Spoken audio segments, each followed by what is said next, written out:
What's an NSFW fact about history that we don't get to hear too often?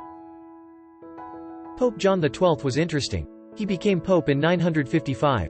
His high points are: turned the sacred palace into a not-a-good-girl house, fornicated with, among others, his father's concubine, various widows and even his own niece, castrated and then murdered a cardinal, blinded and then murdered his confessor, took payment for ordaining bishops and even ordained a 10-year-old boy as a bishop, ordained a deacon in a stable, refused to make the sign of the cross, toasted the devil, invoked the names of pagan gods while playing dice, and when he lost, used money from the papal treasury to pay off his debts. Granted, he was a teenager when he became pope, thanks to his dad buying the office, but still. In ancient Egypt, soldiers proved their battle prowess by presenting the severed penises of their slaughtered enemies.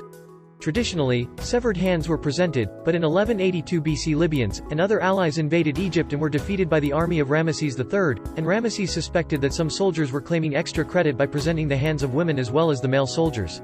So he demanded penises instead. His victory inscriptions mention 12,535 foreskins and hands, and has images of the piles of the body parts at the Medinet Habu mortuary temple.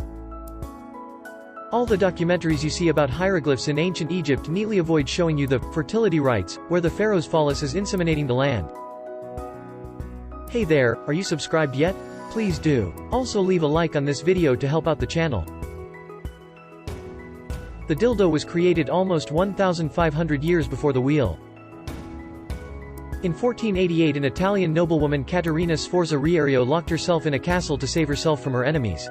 Her enemies managed to capture her children and threatened to kill TGEM if she wouldn't surrender. She climbed on ramparts, lifted her skirt to expose her female parts and shouted, "Fools! Don't you see that I can make myself more children?" King Tut's first wife was his half-sister. But she also may have been his full sister and even at one point may have been his stepmother. From the 13th to the 15th of February the Romans celebrated Lupercalia, Roman precursor of Valentine's Day, which was a festival of love and fertility.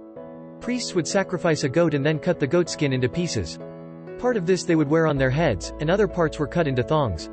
The men would then run around the city of Rome naked, hitting as many women with these thongs as they possibly could. Being hit would help with pregnancy or becoming pregnant. So depending on what they wanted, the women would either deliberately stand in the way of the men, or try to run away while pretty much everyone was naked. In another part of the festivities, men would draw names of women from a jar and the goal was that they'd stay together for the duration of the festival. This would often result in a lot of, intercourse, and sometimes people actually fell in love and got married after they met during Lupercalia. Mary Toft put baby rabbits in her vagina and then pretended to give birth to them to confuse doctors.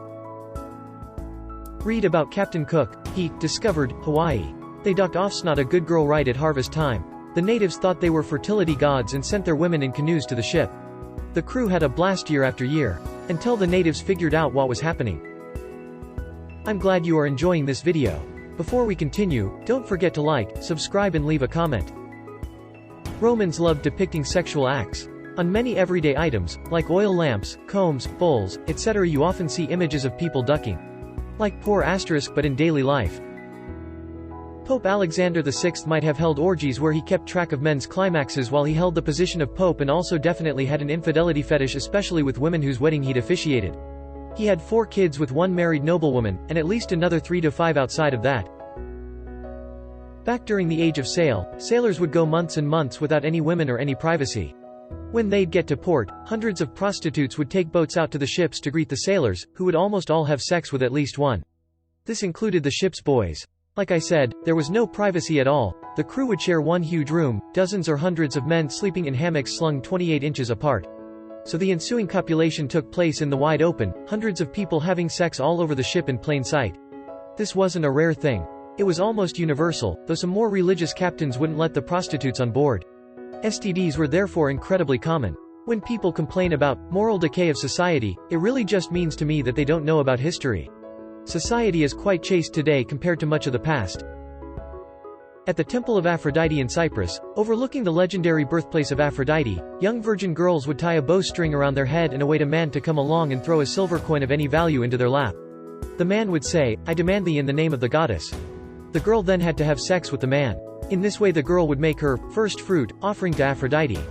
It is said that some girls had to come back for many days before they were chosen. In ancient Egypt they held a fertility festival each year, and at this festival it was the pharaoh's responsibility to strip down and jerk off into the Nile. Edit. Should also mention that once the pharaoh had finished, men in the crowd were encouraged to step forward and join in, so once a year the Nile River literally tuned into a massive public circle jerk. In 1511 a bunch of people in Brussels took part in the building of 110 vulgar snowmen as an act of protest. Edit. It's known as the Miracle of 1511 if you want to know more. A lot of people banged in the White House on the day of Andrew Jackson's inauguration. Witches were more often mutilated than actually burned. 1984, during the Iraq-Iran War, Iraqi forces had laid hundreds of exposed electrical wires in the Majnoon marshes which they knew the Iranians had to cross. Those wires were all snaked together and connected to large electrical generators. When Iran attempted to cross the marsh with boats, Iraq used just enough concentrated artillery to force the Iran soldiers out of the boats and walk through the marshland. As soon as that happened, the Iraqis fired up their generators and electrocuted thousands of Iranian soldiers in an instant. That's not the worst part. The Iraqis then sent in a road-building detail, and collected all of the Iranian dead, and stacked the bodies like cordwood, 5 corpses high, and 5 across, covering them with lime, and then a bunch of sand. They used the Iranian dead to build a road for their trucks to cross the marshlands. The sheer hatred, madness and precision needed to pull this operation off, as well as carry it through, is just horrific to think about. The deadliest female serial killer in U.S. history had murdered 35 people with an axe by the time she was 18 years old. The Assyrians decapitated their enemies and had their heads watch them duck their wives. During wartime some armies would wipe shit on their spears so that when they slashed enemies they'd get that extra poison damage. When Catherine Howard, the 5th wife of Henry VIII, was taken from Sion Abbey to the Tower of London to prepare for her execution, she sailed in a barge down the River Thames. She passed under London Bridge, where the severed heads of her alleged lovers Thomas Culpeper and Francis Derham were waiting for her, displayed on spikes, rotting and picked at by birds. French modern philosopher Michel Foucault, in addition to studying crime and deviance in a criminology sense, also applied his theories on punishment to his fascination with BDSM, having also written a number of kink-based works. He eventually moved to San Francisco and partook in gay bathhouses notorious for casual sex. He eventually caught HIV, and some have speculated, it may be written somewhere, that he purposely contracted it as some sort of poetic social commentary. Oddly, I learned this stuff while getting my administration of justice major and studying corrections, lol.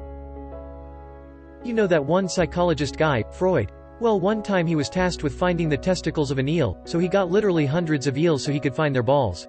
Nowadays we know eels have retractable testicles, but Freud didn't know that, so he cut up hundreds of eels looking for their testicles.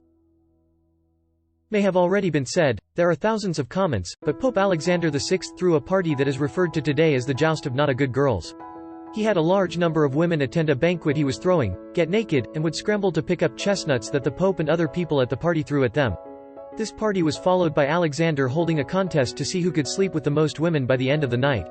During the whole thing his kids were also present. Alexander also liked watching his horses breed and would arrange for upwards of 100 horses put outside his palace so he could watch them for hours.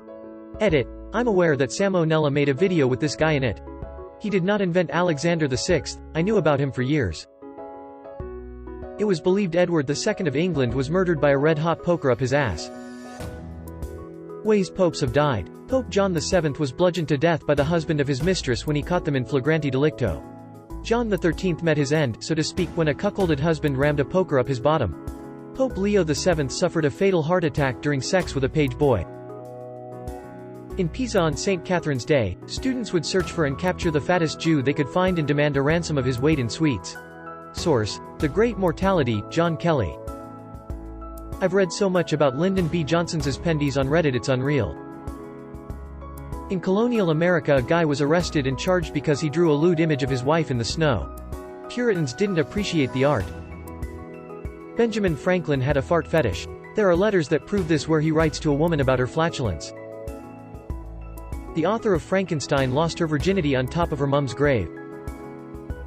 Ferdinand VII of Spain had a huge dong, so much in fact that it's rumored that one of his wives died of a hemorrhage derived from having sex with the monarch. He almost died without a heir. He couldn't have sex with the queen consorts without any damage, he only had a daughter, and he had to go through hell to change some old laws that prevented his daughter from reigning. Edit. Adding info. Edit 2, they designed a cushion thing for him to try to ease sex. Edit 3, he was suffering from genital hypertrophy. Sorry for any grammar or spelling mistakes, English is not my first language. The Romans would often include bestiality as halftime shows for their gladiator matches with strange animals up to and including swans. Grimace. This thread is half fun silly things, and half horrible atrocities. What a freaking roller coaster, man.